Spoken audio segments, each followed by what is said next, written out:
ازيكم.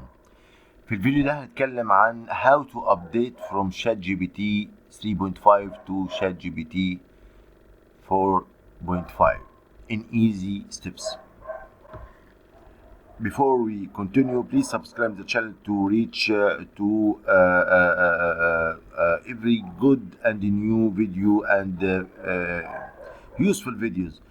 At the same time, we would like to reach to search engine to be searchable in Google and YouTube and yeah. Thanks for watching.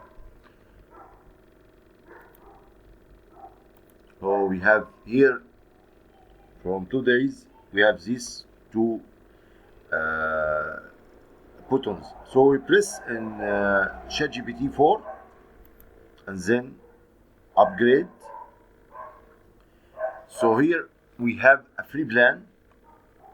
This one for ChatGPT 3.5.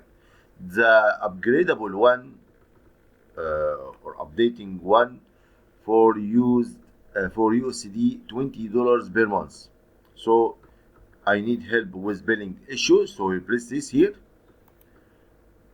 and then he will ask you to put your Visa card and your information, your address and your name, and it will take about exactly $20 per month for this upgrade process. If you would like to continue, you don't like to continue, just you ask him or ask ChatGPT to stop this, and it will stop. Okay, so this billing takes from you $20 per month. Thanks for watching this video.